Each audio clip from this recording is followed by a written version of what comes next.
yang saya hormati dan saya muliakan, insya Allah kajian kita ini atau workshop kita ini akan mengkaji terkait dengan masalah solusi mengajar kreatif dan menyenangkan. Sedikit kami memberikan gambaran Bapak Ibu sekalian bahwa beliau Bapak Suparto Eskom MM adalah merupakan seorang praktisi dan beliau juga dosen Polines LP31. Beliau juga menjadi salah satu yang selalu memberikan fasilitas kepada kami untuk pembuatan website.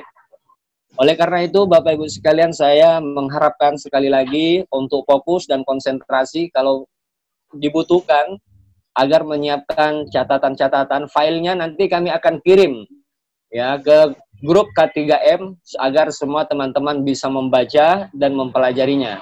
Tentunya materi ini Bapak Ibu sekalian tidak boleh instan, dalam artian satu kali saja baru kita akan mengetahui semua seluk-beluk pembelajaran berbasis multimedia, tapi ini adalah sebatas pengantar. Kalaulah ini mendapatkan respon yang baik dan menambah motivasi kita dan memberikan solusi di madrasah, maka K3M akan menindaklanjutinya terus. Ingat Bapak Ibu sekalian, Bapak Ketua K3M sudah merancang ya silabus, merancang sebuah kegiatan di kelompok kerja kepala madrasah. Kegiatan ini akan continue, terus-menerus akan kita lakukan, terutama akan memberi solusi kepada guru-guru yang agak gaptek ya, gagap teknologi, nanti akan diberikan solusi. Karena dalam durasi waktu 1 bulan nanti kita akan mendesain beberapa kegiatan yang semoga kegiatan ini bermanfaat. Ini wujud keinginan Bapak Ketua K3M mencerdaskan dan memberikan kontribusi besar khususnya buat madrasah di Kabupaten Wajo. Untuk mempersingkat waktu, Bapak Ibu sekalian, kami persilakan kepada Bapak Suparto Eskom MM, kepada Kakanda kami persilakan untuk memaparkan materinya. Limit waktunya kurang lebih 20 menit. Kita nanti akan buka sesi pertanyaan atau tanya jawab. Kepada Bapak Suparto Eskom MM kami persilakan. Al-an falyatafaddal masyura. Assalamualaikum warahmatullahi wabarakatuh. Waalaikumsalam. Alhamdulillah wasyukurullah wassallallahu rasulullah mabad. Terima kasih kepada saudara ini Pak Kiai moderator telah meluangkan waktu untuk mengadakan kegiatan ini. Kemudian terima kasih juga kepada Bapak Kepala Katro Kemenak ya Kabupaten Wajo yang memberikan pengarahan yang sangat luar biasa, dan juga para peserta guru madrasah, kepala madrasah dan peserta guru yang hadir pada kesempatan kali ini. Oke, mungkin sebagai pembuka saya share screen ya. Oke, jadi di sini saya kemarin dikasih judul inovasi media pembelajaran pendidikan madrasah berbasis multimedia ya. Kemudian ada materi tema bagaimana menghadirkan materi pembelajaran yang menyenangkan. Nah, ini jadi inovasi di era new normal. Nah, di sini nanti kita bisa lebih jelas era new normal itu seperti apa. Sebenarnya kalau dalam dunia digital, ya, karena sebenarnya yang pas itu kalau era dunia digital adalah era 4.0 atau 4.0. Nah, itu adalah era revolusi industri. Karena kalau era new normal itu lebih kepada pendekatan kesehatan. Dalam artian, ya, standarnya itu hanya ada 3. Kalau keluar pakai masker, kemudian jaga jarak, dan selalu cuci tangan. Tapi kalau dianggap yang kita lakukan sekarang ini era new normal, sebenarnya itu bukan era new normal, karena fasilitas ini sebelum ada COVID ini sudah ada, sudah jauh, sudah diberlakukan. Jadi istilah classroom itu sudah dari dulu sudah ada, sudah berapa tahun yang lalu sudah ada. Jadi media pembelajaran melalui virtual itu sudah berapa tahun yang lalu sudah ada. Nah, cuma karena adanya hikmah dari ini, kita lebih familiar menggunakan fasilitas ini. Nah, itu mungkin yang dimaksud dengan new normal. Tapi sebenarnya itu bukan istilah new normal. Lebih pas kalau di dunia pendidikan kita menggunakan istilah 4.0 atau revolusi industri 4.0. Oke, saya mulai dengan pembukaan slide yang kedua, yaitu pendidikan karakter dan peran teknologi. Nah, bagaimana pendidikan karakter itu atau bagaimana teknologi membangun karakter. Kadang-kadang kita masih menganggap teknologi itu buatan barat. Nah, padahal ya tidak ada masalah apapun yang membuat. Nah, kita sebagai pendidik yang menggunakan bagaimana peran teknologi dalam membangun karakter. Kena puncak tadi Pak Kepala Kantor Kemenak sudah memberi pengantar bahwa guru itu sekarang fungsinya dalam mendidik. Nah, puncak pendidikan itu adalah karakter, membangun karakter. Di dalam Imam Syafi'i mengatakan bahwa adab dulu baru pengetahuan, ya, baru keterampilan. Nah, di Jepang itu kalau kita baca metode pendidikan, bahwa misalnya di sekolah dasar itu 3 tahun pertama itu mereka belum diajarkan membaca atau menghitung, tapi mereka lebih diajarkan ke pembangunan karakter atau bagaimana melakukan sopan santun. Nah, itu mereka yang mengamalkan pandangan Imam Syafi'i tadi, bahwa belajar ilmu pengetahuan itu kita belajar adab dulu, baru skillnya. Nah, oke, jadi itulah pendidikan karakter. Nah, kalau apa hubungannya dengan teknologi? Nah, teknologi itu mengajarkan kita pendidikan karakter yang sesungguhnya. Kenapa? Nah, dalam Islam ada istilah ihsan, yaitu beribadah kepada Allah seakan-akan engkau melihatnya. Jika tidak, yakin bahwa Allah melihat kita. Nah, teknologi mengajarkan itu sebenarnya. Nah, contoh real. Sekarang di era new normal ini, ketika semua dibatasi, dia harus dilakukan dengan online. Nah, terutama ASN itu diwajibkan tetap absen, tapi tidak datang ke kantor lagi, tapi melalui aplikasi. Nah, tinggal absen di rumah. Nah, kemarin kejadian waktu saya melakukan training di Parepare pekan lalu, peserta itu minta izin untuk kembali ke rumahnya absen. Nah, saya katakan, kenapa tidak absen di sini? Kan melalui aplikasi. Dia katakan harus di rumah karena terbaca melalui aplikasi. Nah, itu contoh real bahwa teknologi itu mengajarkan kita tentang karakter. Nah, kenapa kita yakin menggunakan teknologi bahwa kalau saya tidak absen di rumah, ketahuan. Nah, padahal tidak ada yang lihat. Tapi kita yakin bahwa teknologi itu mengarahkan ke situ. Nah, artinya teknologi itu sebenarnya memaksa kita untuk jujur. Nah, walaupun sebenarnya kita bisa akali, tapi karena teknologi memaksa kita untuk jujur, ya mau tidak mau kita mengikuti arahan itu. Nah, itulah pendidikan karakter yang dibangun oleh teknologi sebenarnya. Nah, itu dari sisi positifnya, ya. Jadi teknologi itu memaksa kita. Sama dengan siswa misalnya di kampus dulu, saya katakan kalau minta izin saja lewat ketua kelasnya, tidak usah WA ke saya. Jangan sampai ketahuan Anda minta izin, misalnya dia WA, mohon maaf tidak masuk karena lagi di luar daerah. Nah, sementara WA-nya itu menginformasikan bahwa dia tidak keluar daerah. Jadi ketahuan bahwa dia tidak di luar daerah. Nah, itu saya hindari. Jadi saya katakan, kalau meminta izin jangan langsung ke saya lewat ketua kelasnya saja. Nah, saya takutnya seperti itu. Jangan sampai mereka itu ketahuan bohongnya melalui teknologi. Nah, itulah peran teknologi sebenarnya. Jadi teknologi itu sangat membantu dalam pendidikan karakter kalau kita mau menganalisa lebih jauh. Kemudian latar belakang yang kita hadapi sekarang ini ada 3.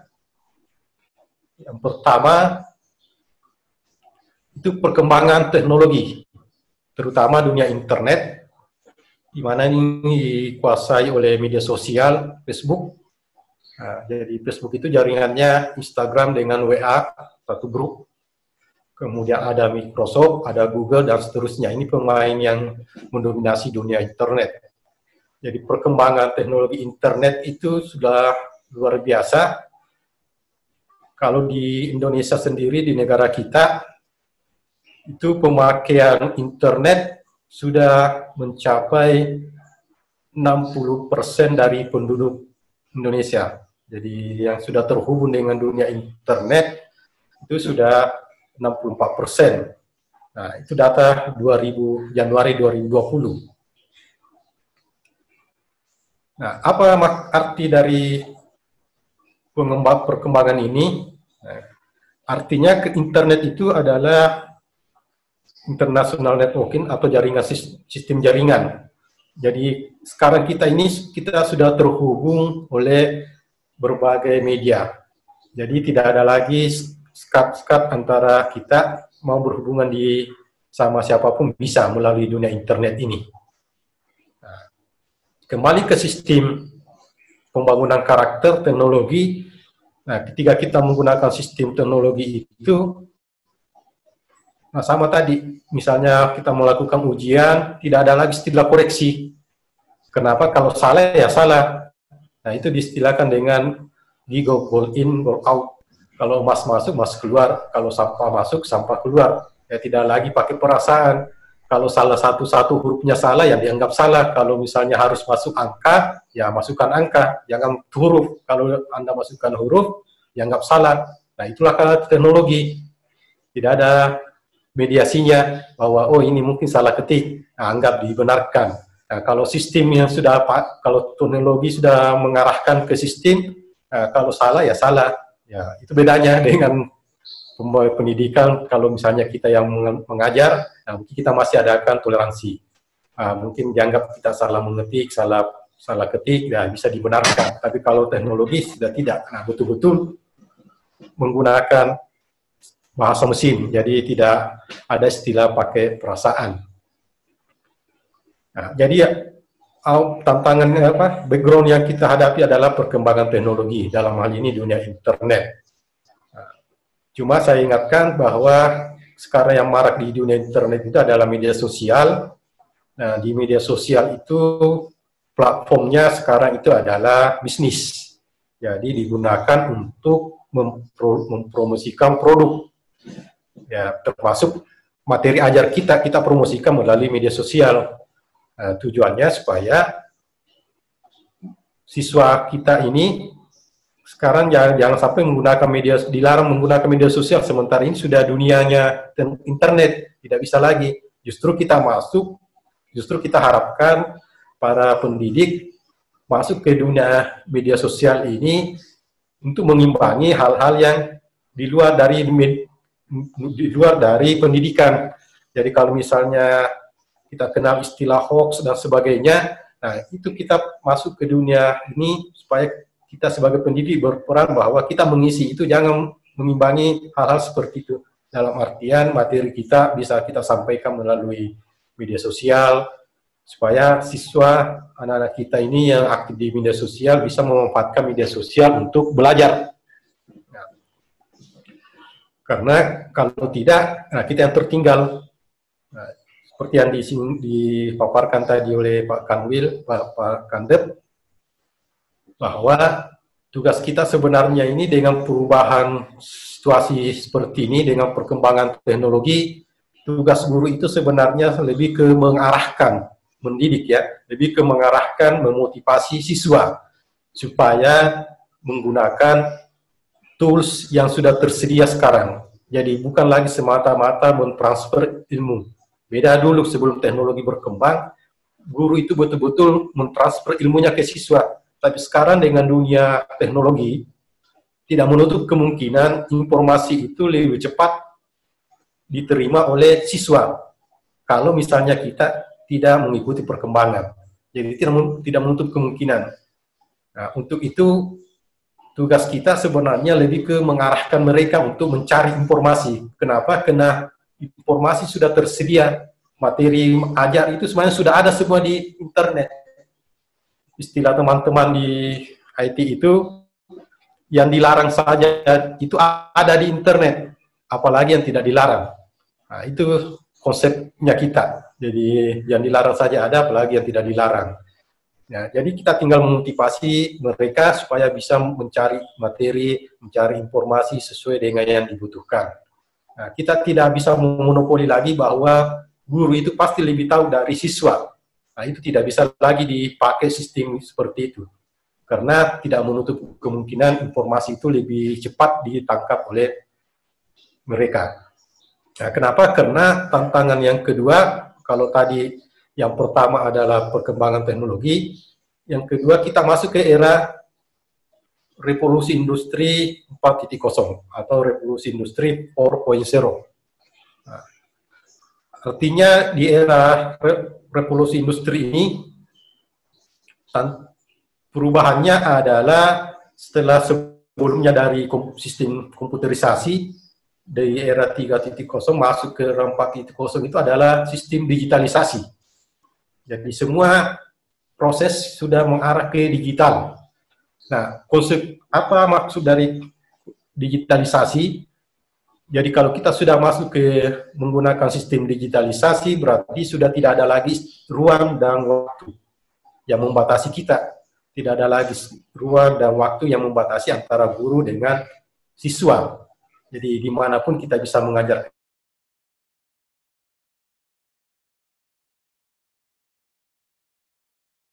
Itu konsep dari digitalisasi. Jadi tidak mengenal lagi istilah ruang dan waktu. Nah, seperti sekarang ini yang kita gunakan. Jadi tidak lagi bahwa harus mengajar itu harus di sekolah misalnya, harus di madrasah. Bisa saja gurunya tidak ada di sekolah, siswanya tetap di kelas, menerima materi. Nah, ini nanti metode inovasi-inovasi yang perlu dipikirkan oleh teman-teman yang berprofesi di bidang pendidikan. Bagaimana mendesain kelas, supaya minimal di kelas itu ada, kalau misalnya tidak bisa menggunakan LCD, minimal ada monitor televisi di layar di setiap kelas, supaya bisa terhubung ke internet. Ada monitor, sehingga kalau misalnya gurunya berhalangan, materi tetap jalan. Tinggal siswa melihat di kelas melalui monitor. Nah, sama dengan yang kita lakukan seperti ini. Nah, itu salah satu inovasi yang bisa kita lakukan, apalagi dengan situasi adanya COVID ini, ya, di mana memaksa siswa itu harus belajar dari rumah. Nah, seperti itu. Jadi kita memasuki era revolusi industri yang menggunakan sistem digital. Jadi semua sistem kita digitalisasi. Nah, tantangannya tentu adalah materi yang kita sampaikan nanti. Nah, inilah tujuannya nanti kita membahas media ini. Bagaimana menyajikan materi itu sebelum kita berikan ke siswa. Kalau fasilitas teknologinya sudah banyak yang tersedia. Salah satunya misalnya yang kita lakukan seperti ini. Bisa melalui aplikasi, bisa melalui e-learning. Nah, masing-masing misalnya kalau sudah punya website, bisa melalui website dan seterusnya. Jadi yang kedua itu adalah revolusi industri yang kita hadapi. Yang pertama tadi adalah perkembangan teknologi. Yang kedua kita masuk di era revolusi industri 4.0, yaitu era di mana sistem digitalisasi yang diberlakukan. Nah, yang ketiga adalah kita menghadapi namanya generasi milenial. Jadi siswa yang kita hadapi itu adalah generasi milenial. Generasi milenial itu adalah generasi yang akrab dengan teknologi. Beda dengan kita lahir, teknologi belum berkembang, kemudian kita tumbuh, kita melihat perkembangan teknologi, kita menikmati perkembangan teknologi itu. Jadi kadang kita masih agak telat, ternyata sudah ada perkembangan baru. Tapi kalau generasi milenial itu begitu mereka lahir teknologi sudah berkembang, jadi dari kecil dia sudah terbiasa menggunakan teknologi. Inilah tantangan kita sebagai pendidik, bahwa yang kita hadapi itu mereka sudah akrab dengan teknologi.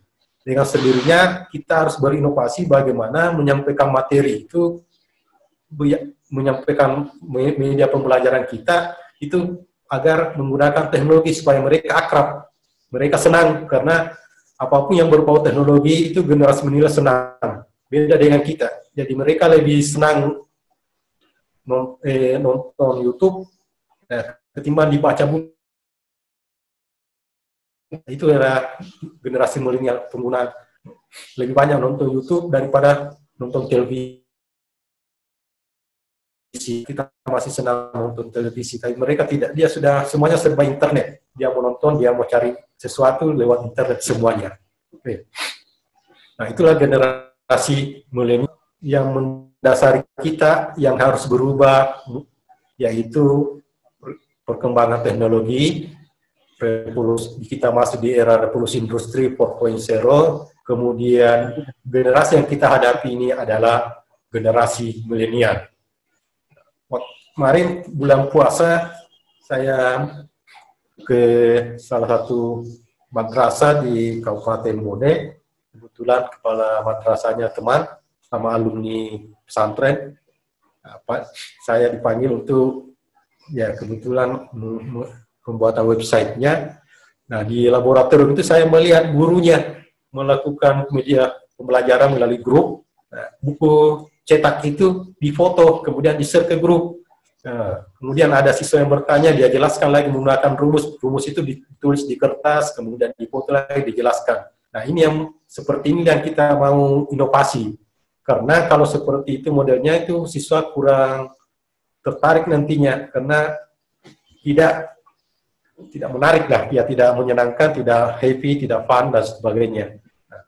Nah, inilah ya solusi yang kita mau yang kita mau berikan ke guru-guru madrasah di Kabupaten Wajo ini. Sehingga pada saat saya dihubungi oleh Pak Kiai, Pak Subair, nah ini mengadakan seperti ini, saya senang karena saya memang punya visi ingin semua teman-teman guru di madrasah itu mengembangkan sistem pengajaran yang berbasis multimedia ini. Nah, selain saya ini senang. Kenapa? Karena basis dari generasi kita ada di dunia pendidikan. Nah, kalau di pendidikannya dasar pendidikannya sudah bagus, nah insya Allah di ke depan itu tidak ada masalah, tantangan apapun bisa mereka hadapi. Nah, itulah pengantar dari saya tentang media ini. Jadi yang kita hadapi ke depan itu, kita tentu ingin memberikan sebuah solusi. Karena tantangan yang dihadapi tadi itu didasari ada 3 aspek. Nah, tentu ada solusinya. Kenapa? Karena dalam agama kita sendiri diajarkan bahwa sesungguhnya bersama kesulitan ada kemudahan. Jadi kalau kita sudah di era revolusi industri 4.0 yang kita hadapi generasi milenial, tentu solusinya ada sudah bersama dengan solusi itu ada.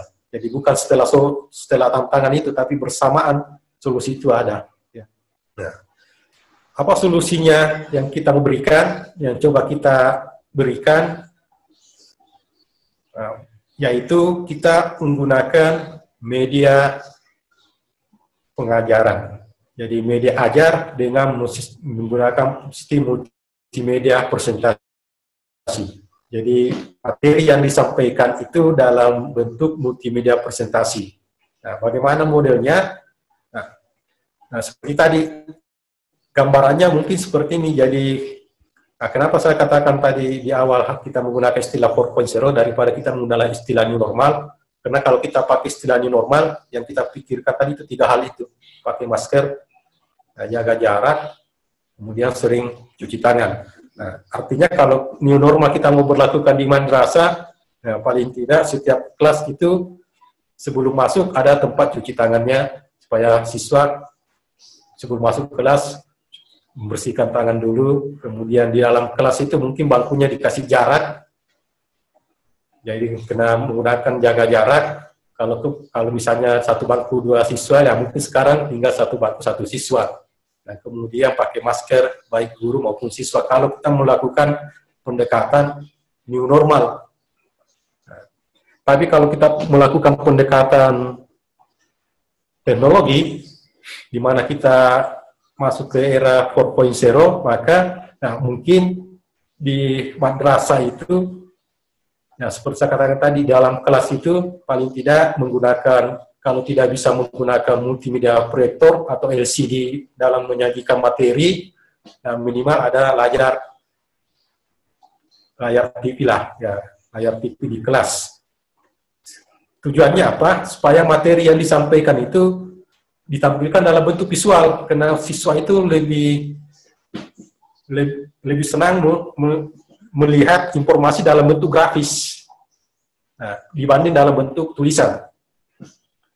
Jadi kalau misalnya kita materi yang disampaikan juga jelas, bahkan bukan cuma di sekolah sebenarnya. Kalau kemarin DPD di Wajo adakan halal bihalal dengan tema paradigma baru media dakwah, nah, saya justru berharap misalnya para penceramah itu di masjid melakukan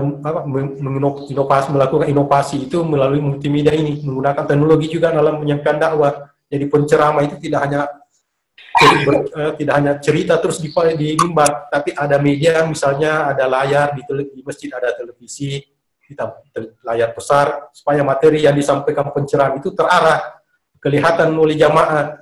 Ya, jadi kalau sekarang kan ya kebanyakan cerita panjang lebar, tidak jamaah akhirnya tidak jelas apa yang diterima selama mendengarkan ceramah. Tapi kalau dibantu dengan multimedia, dibantu dengan teknologi, nah mungkin ceramah itu atau apa yang ingin disampaikan itu terarah ke jamaahnya. Nah, begitu juga di dunia pendidikan.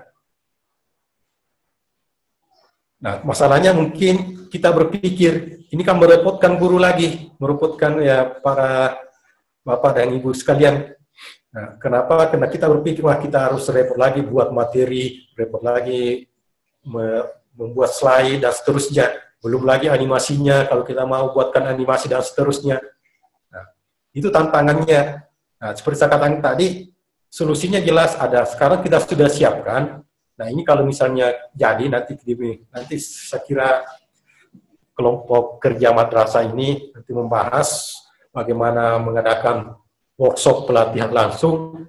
Nah, kalau misalnya ini sudah diadakan, media pembelajaran yang kita siapkan itu sudah tinggal modelnya sistem edit, tinggal memilih template. Ada 3 modelnya jadi sistemnya, jadi tidak ribet lagi solusinya. Jadi kita tinggal pilih template, kemudian edit, kemudian diekspor. Jadi ada hanya 3 langkah yang Bapak Ibu lakukan nantinya. Nah, yang Ibu lakukan ini, yang Bapak Ibu lakukan adalah tinggal menyiapkan bahan ajarnya atau materi mata pelajarannya. Nah, baik berupa teks maupun berupa gambar. Itu yang disiapkan. Nah, medianya nanti kita sudah siapkan, aplikasinya tinggal dimasukkan ke aplikasinya. Tidak perlu lagi repot-repot buat animasinya dan sebagainya, sudah jalan. Nah, contohnya itu ada, saya kirim ke Pak Subair, ada 2 file demo, itu nanti bisa dilihat solusinya. Intinya, Bapak Ibu tinggal siapkan materi, baik bentuk teks, gambar, dan seterusnya. Nah, kemudian setelah itu kita tinggal masukkan ke aplikasi yang disiapkan. Nah, setelah itu kita tinggal pilih metode yang ingin disampaikan. Apakah melalui, misalnya kalau sekolah punya website, kita upload di website, atau kalau misalnya setingkat MTS, nah biasanya siswa itu masih dilarang punya HP sama orang tua, ya masih orang tua yang punya HP, ya kita upload melalui grup di orang tua, dan seterusnya. Atau melalui file yang dikirim. Nah, bisa. Jadi media untuk menyampaikan materi ini sudah banyak tersedia. Yang kita butuhkan justru adalah bagaimana menyiapkan materinya supaya menarik. Nah, inilah inovasi yang kita mau adakan. Oke, saya kira untuk sementara cukup sampai di sini dulu. Oke, kita nanti bisa lanjutkan diskusinya sedikit sambil mungkin diperlihatkan contoh template-nya. Oke, saya kira cukup sekian dulu. Saya kembalikan ke moderator. Silakan, Pak. Terima kasih banyak kami ucapkan kepada pemateri Bapak Suparto Eskom MM. Beliau adalah merupakan praktisi sekaligus dosen Polines LP 31. Kemudian Bapak Ibu sekalian, saya simpulkan beberapa dari klarifikasi atau penjelasan pemateri bahwasanya seorang guru sekarang ini sudah tidak ada alasan lagi untuk tidak beradaptasi dengan zaman, terutama kita hidup di 4.0 sekarang ini. Jadi Bapak Ibu sekalian, nanti kami akan berikan atau akan kirimkan bagaimana cara mendesain materi ajar kita supaya menarik dan menyenangkan bagi para peserta didik kita. Kami ketahui Bapak Ibu sekalian bahwa dengan metodologi seperti ini hanya kita mendapatkan gambaran. Maunya Bapak Ibu sekalian, para para guru, kepala madrasah mau praktek, tapi kondisi sekarang ini tidak memungkinkan. Sebenarnya kami berinisiatif mengadakan workshop ini langsung praktek dengan pemateri di suatu tempat face to face. Tapi ini sebatas pengantar saja dulu, dan insya Allah kami akan follow up, kami akan tindak lanjuti demi kebaikan dan kemajuan madrasah kita semua. Karena fasilitas medianya ada banyak, tapi metodologi dan caranya tadi itu yang amat sukar kita dapatkan tanpa mengikuti arahan, atau kita harus mempunyai mentor lah untuk memilih template, mengedit dan mengekspor menjadi materi ajar yang bagus dan bisa menyenangkan.